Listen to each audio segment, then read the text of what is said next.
This is SportsCenter at the Indianapolis 500. Indianapolis, for over 60 years, it was a man's world. That all changed in 1977. Women had always been in road racing, but in oval track racing, they didn't seem to think it could be done. Well, of course it can, and I don't think anybody's arguing that point now. The first lady ever to qualify at Indianapolis. Janet Guthrie changed the command to in the 70s, but the next woman to follow in her path didn't show up until the early 90s. Each of her 4 laps was quicker than the one before. The second woman to qualify for the 500. I'm just going to be ready for the start, be clean, be sharp, and find a hole if I can find one. Lyn St. James drove her way to Rookie of the Year honors in 1992. The gap to the next generation wasn't as long. Sarah Fisher joined St. James in 2000, and Danica Patrick will run her first 500 this year with a good car and a great chance. SportsCenter at the Indianapolis 500 salutes the women who have started their engines here at the Brickyard.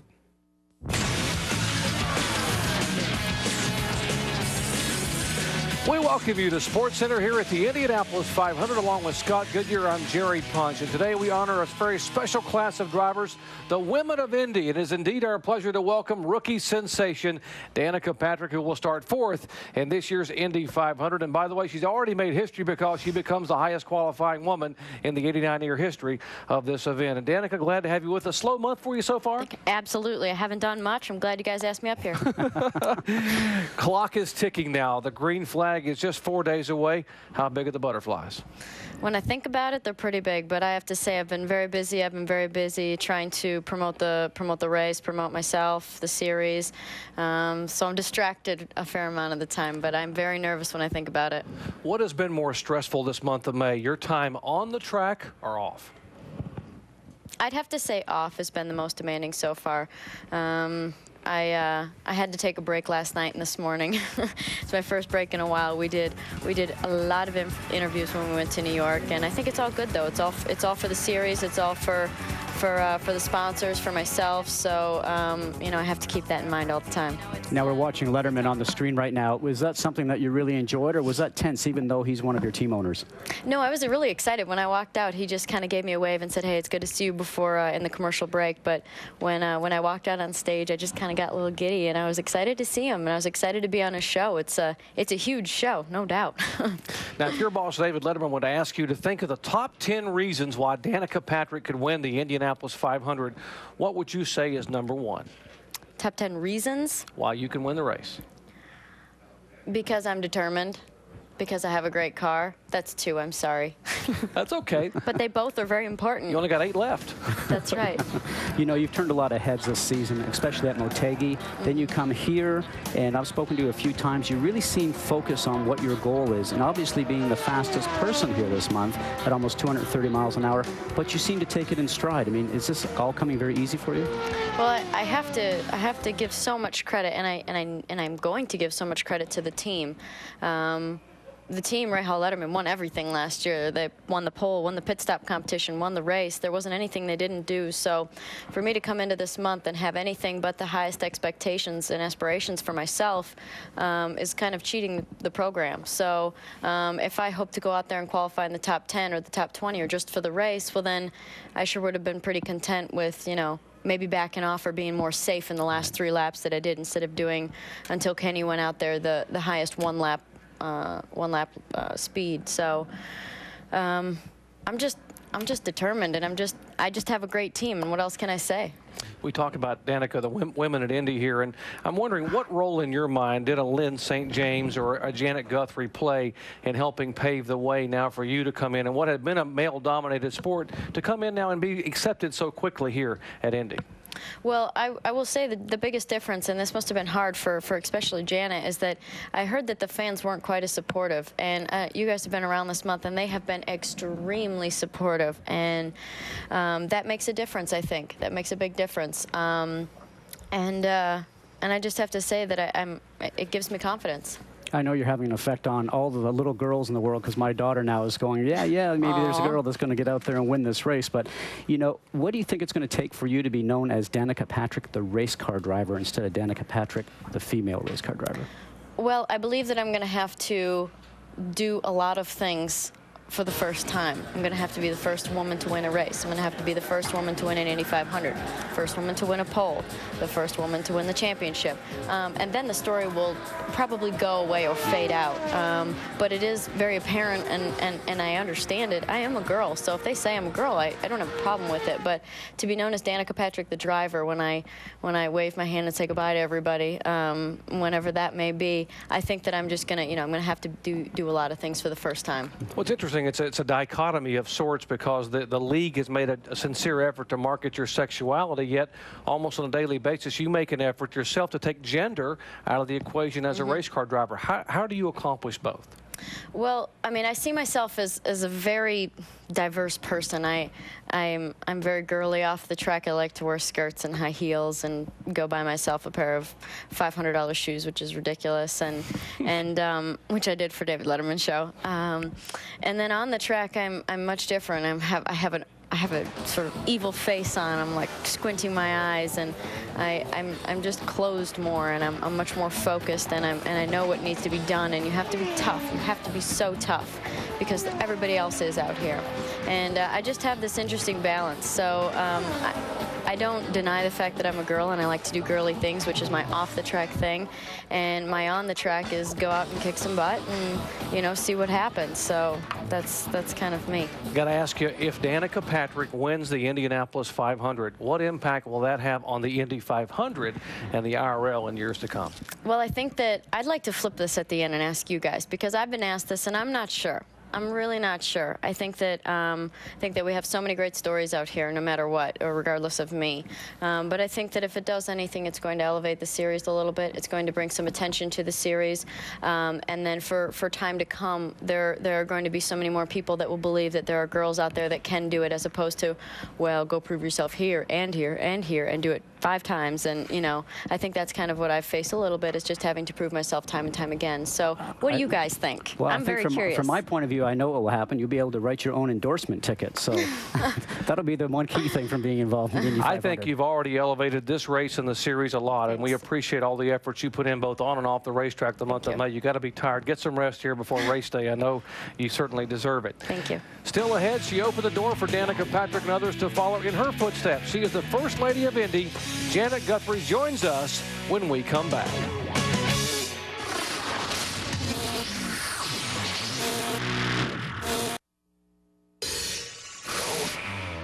SportsCenter at the Indianapolis 500 is brought to you by Burger King, who remind you to have it your way. And Quikrete Cement and Concrete Products. Do it yourself doesn't mean go it alone. You had a year to live with this whole business of the media, a lady driver getting to Indianapolis. Well, of course, that was a great deal of nonsense anyway, and there's nothing like incontrovertible evidence. I mean, I've been running in oval track racing for a year now, and of course women had always been in road racing, but in oval track racing they didn't seem to think it could be done. Well, of course it can, and I don't think anybody's arguing that point now. It is indeed a pleasure to welcome now Janet Guthrie to our show, the first woman to make the field for the Indianapolis 500. She has 3 starts in the 500 with the career best 9th place finish coming in 1978. She's also authored a book on her experiences here in racing that has recently hit the bookshelves, and she is with us here today. And Janet, it is a pleasure to have you here at Indianapolis. I know that you were here for a book signing earlier in the week, and we all got our own special copies. I've got to ask you, though, in here, I see it written that your career mostly as an aerospace engineer that had NASA's space program allowed you in their astronaut program in 1965, that you may never have come to Indy in the first place. How true is that? Well, that's true. I did get through the first round of eliminations for the scientist astronaut program back then, and it was certainly the great adventure of the 20th century. I probably would have stuck with that. What makes a race engineer, an aerospace engineer, want to get in a race car and particularly come here to the Indianapolis 500? Well, one of the things that appealed to me about the scientist astronaut program was that the candidates, in fact, were able to fly the hot airplanes, the jets, and all that as part of their training. So it was never something I didn't want to do. It was something I wanted to do very much. But in the meantime, I had started racing a Jaguar XK140 in the Sports Car Club of America. So that was all going on simultaneously. In 1977, you took on 2 of the toughest 500 miles and 9th of the Daytona 500. Did that help prep you for the Indianapolis 500 as a driver? Well, certainly the experience running on the ovals was very helpful. It was 11th actually in the Daytona 500, but also top rookie, which I was rather proud of. I was running 8th 10 laps from the end when one of the cylinders failed, and so I dropped several positions to finish 12th. But yes, experience running in heavy traffic on the ovals in Winston Cup was definitely helpful here.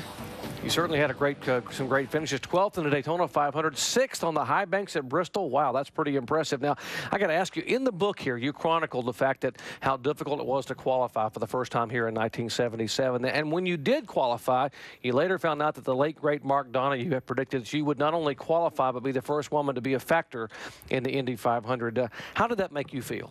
Oh, I remember when Phil Casey told me that over at the old Speedway Motel. I had no idea. And Mark, of course, had been killed in practice in Europe a couple of years previously, and I just sat there with tears running down my cheeks. I was very, very deeply moved. And from your start here, it took 13 years before another woman showed up at this racetrack. Why do you think it took so long for that to happen? Well, sponsorship is always difficult for women in racing, and it was difficult for me. That's why I wasn't able to continue at the top levels and do what I felt I was capable of. And it's been difficult for just about every woman since until now, which is what, 27, 28 years later, something like that. Yes. Some of the contemporaries now that have followed in your footsteps here at the Brickyard, Sarah Fisher in 2000, and now Danica Patrick. What is your impressions of what those two accomplished or are accomplishing right now?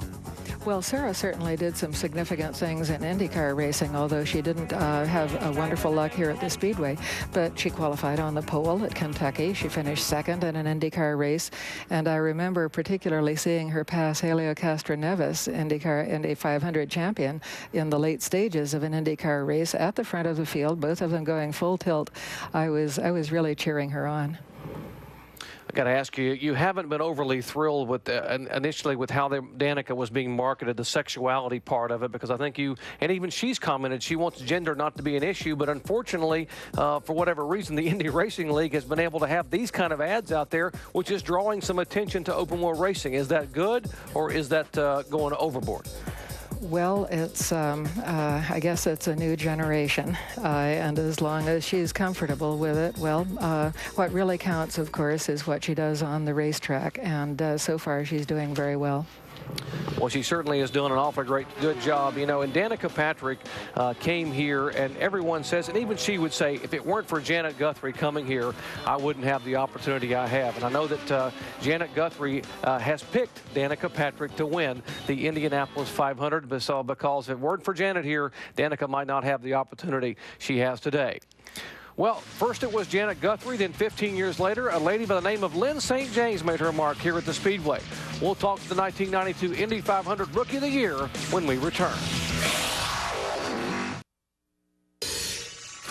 Lynn, have you talked to Mrs. Holman or anyone regarding exactly what's going to be said to give the command to start engines tomorrow? Well, I did have the opportunity to have a chat with a few people about it, and I said, well, if they're going to make a change, then they don't have to make a change as far as I'm concerned, but I said, whatever they're going to do, I'm going to start my engine. But I said, if they're going to make a change, why not make it drivers start your engines? That way, it'll last forever. I said, it's a tradition change, but it could be a tradition that could set a new tradition. Well, Lyn St. James became just the second woman to ever race in the Indy 500, finishing 11th in 1992, where she garnered Rookie of the Race honors. And prior to coming here, she was a decorated driver in both sports cars and prototypes. She ended up making 7 career starts here, with the best finish being the Rookie of the Year honors there in 1992. And Lynn, thanks for joining us. Thanks for coming up on this special day where we honor women in racing, particularly here at this hallowed place. You know, you had so much success. The 24 Hours of Daytona, you raced in IMSA GT. I won it twice, by the way. And I was there for both of those, by the way. IMSA GT competition, a closed course record at Talladega. But why come here for the first time at the age of 45 as a rookie? Well, first of all, I love to race and I love to go fast. And it wasn't just the Indy 500 I was trying to get to. I just wanted to race Indy cars because they're the best. And first I had to drive an Indy car. And so Dick Simon gave me that opportunity in 1988 to drive an Indy car. And I fell in love. I just said, this is me. You know, this is what I need to do. Unfortunately, the sponsorship was only available if I could get to the Indy 500. So that became the carrot that I had to do. I didn't want to race my first oval track race at the Indy 500. I wanted to do a lot of other races at first, you know. It just took me 4 years and 151 sponsor opportunities before JCPenney said yes, and it had to be the Indy 500. So it worked out that way. Sometimes you don't plan it, but it works out that way. It works out that way. After Janet Guthrie came here in the late 70s, why did it take over a decade for the next woman to qualify for the Indy 500? I don't know. I mean, I was racing in the 80s a lot, and of course Desiree Wilson came here and tried to qualify and she had the talent, the ability, but didn't have the equipment. And there's a lot of drivers that can say they had the talent and the ability, but didn't have the equipment. And it just took, I don't know why, you know, but it just, that's, again, you don't always have the answers, but if you just stay the course, things will happen. Lynn, you said you like to go fast. And I remember 1994, you were 6th on the grid, and you had everybody worried in the paddock that here comes this lady that actually is going very, very quickly. What was your highlight of all the years that you were here, those 7 starts that you had? Was it that particular starting position? That was definitely a highlight. I think, first of all, that was the first year I had a current car, current chassis. I had the updated, you know, latest equipment as far as the engine, the Cosworth engines. Right. I had a great team. And I just remember looking up on that board when I got done, and I was on the top for about 5 minutes. Yeah, great feeling. I was. It really was. And, of course, you know, that was fairly early in the weather. You don't know how the whole day is going to progress. But to end up lasting and ending up starting on the outside of second row, I have to admit that was probably one of my proudest moments of all the times that I've been here. How did your path to Indy differ from, say, Janet Guthrie's coming here, and then later on your contemporary, Sarah Fisher, and now Danica Patrick? Everyone has their own story, but how was yours different than those other 3? Well, I don't know exactly, because Janet's history, I think, first of all, she wasn't well known when she got here by the competitors, and I was. I mean, I've been racing, as I said, all through the 80s as a Ford factory driver, sports car racing, Trans Am GT, which often was a support race for the Indy cars. So, you know, AJ knew me. I was a co-driver with him at Daytona. You knew me. You know, Bobby knew me. All the drivers knew who Lyn St. James was, I think. And so it was like, well, we didn't expect her to show up here, but she's a racer, you know, and I was a racer. And I don't know if Janet had that opportunity, even though she had racing experience. And, of course, obviously, Sarah Fisher came in at a much later, I mean, it was a decade later, and she also came in with a pretty good credentials where people knew who she was. So I didn't have the best path. That's why I don't tell anybody this is how I did it, so this is how you should do it, because I didn't really do it the right way. But I did it. And so you just, again, you just have to stay the course and get as much seat time and quality cars as you can. And I also believe it's going to happen when it's supposed to happen. And you know, it was late for me, obviously my age and my experience wasn't the best, but, you know, I did okay. What do you think it will take for female racers to get accepted in this male-dominated sport? And do you think there's going to be a time when maybe nobody will think about the gender? I think that's what Danica's trying to push right now. I hope so, and I think it'll happen in our lifetime. You know, I think it's important for people to know how many young girls are actually racing. There's about 50% of soapbox derby competitors are girls, and they're winning championships. There's about a third of quarter midget racers now that are girls, and they're winning championships and you know, all over the country. And about 20% of go-kart racers. So moms and dads are now saying it's okay for a little girl to do it. It's always been okay for a little boy to do. Now that's going to take a while before that age group gets old enough. And we do have to have, maybe not 100, but we have to have at least really a significant number of women fighting for these seats. We can't just have 1 or 2 or 3 because there's at least 100 or more of you guys fighting for these seats, you know. So I think we got to have more numbers. We have to get the best, you know, the cream has to come to the top. And team owners like Bobby Rahal have to take notice, and it's happening. Driver development is now a word in the vocabulary of racers, and it wasn't 2 or 3 years ago. And you're talking about teams now having driver development programs and looking to bring a driver in young and kind of groom them for that team, because you know it's chemistry that has to work too. So you have to have the talent, the experience, the ability, the money, and then you have to have that chemistry work, and it doesn't always work. I mean, you take sometimes 2 or 3, 4, 5, 6 teams before you find that. So we have to have that, all has to come together, and I think we're seeing change in the sport that is going to open those doors and those minds to more of the minorities and women, and it's going to happen. It's happening. Well, It's not enough. We love your enthusiasm. I mean, you've certainly had an impact as a driver, but now even more so off the track, helping young other drivers come here, and Danica Patrick's a prime example. Well, she was a fan favorite in the IndyCar Series, but despite her popularity, Sarah Fisher never made it to victory lane. Now she's trying something totally different. We'll explain when we come back.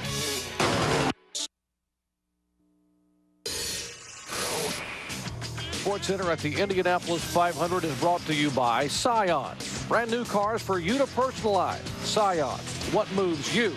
And Singular, raising the bar. Sarah Fisher made her RL debut in 1999, becoming the youngest driver to compete in the series at age 19. Despite so much potential, Fisher never managed to win a race in 48 career starts. Now she's left the world of open wheel racing for stock cars, as our Marlo Klain explains. Sarah Fisher had popularity and adoration as a driver in the IndyCar Series. But with all of her fanfare, Fisher's IndyCar career fizzled. Whether it was financial backing or her abilities as a driver, after 5 years, Fisher's last IndyCar event was the 2004 Indianapolis 500. Coming straight from a midget in a sprint car and jumping in an IndyCar, that was the vision and that was the dream. But it's hard to do that because they're so different in technique that, you know, it takes a while to grasp the idea of what techniques IndyCar requires. So if I'd have driven something different, then maybe I'd have caught on a little earlier. She was a very good driver, very hard, drive hard, but I think maybe it was in the right place in the right time. She has all the skills, you know. It's a question that so many things, unfortunately, we don't have an answer. Fisher did enjoy some success while racing in the Indy Racing League. She became the first woman to win an IndyCar pole when she was the fastest at Kentucky Speedway in 2002. At the age of 19, she made her Indy 500 debut. Just the third woman to compete at the Brickyard. She started 5 Indy 500s. Her average finish was 28th. 3 of her races ended in crashes. Now at the age of 24, Fisher has made a dramatic shift in her career, changing gears from the IndyCar Series to driving the NASCAR West Series. This is kind of like a second career. My first career out of high school was Indy cars, and now I'm moving on to stock cars. And so I think everybody goes through a couple different career changes in their life, and this is my second. Richard Childress, owner of Richard Childress Racing, fields 6 cars throughout the NASCAR levels. It's Childress who took a chance on a driver with something to prove. She knows how to go fast by running the Indy cars. She knows how to race. And I was just really interested in her talent. I think for a lady driver, she could get the job done. You know, and plus, I think she can be real aggressive with a car. Even with Childress's guidance, Fisher has yet to find her groove. In 4 starts this season, her average finish is 19th. It's a challenge. It's not difficult. It's just I need more track time. You always need more track time. And driving stock cars is like starting over completely. It's a lot of fun, but they are heavy. They're hard to stop. They're hard to turn. It takes a completely different technique, so I'm trying my best to learn that. As Fisher continues her new career, it's hard for her to say she has any regrets as she looks forward to the future. I wouldn't change a thing about anything that I've done in my career. I mean, everything happens for a reason, and I'm starting over in stock cars, and I'm learning a lot, and I'm having a great time. Scott, she won 3 most popular driver awards here in the RL IndyCar Series. Why was it tough for her to catch on? You know, you have to really have a complete package if you're going to be successful here. You have to be fast, you have to be fit, and you have to be focused. There's some people in the paddock that actually question whether or not she was really focused on what she was trying to do and if she was fit enough. And as we watch by Danica Patrick, you know, maybe sometimes you can see the focus fitness that she has. Well, that's our look at 4 decades of women in racing. And it all began with a gutsy Janet Guthrie. Lyn St. James was smooth, Sarah Fisher was fast, and this year a darling named Danica could win it all. So long, everyone, from the Indianapolis Motor Speedway.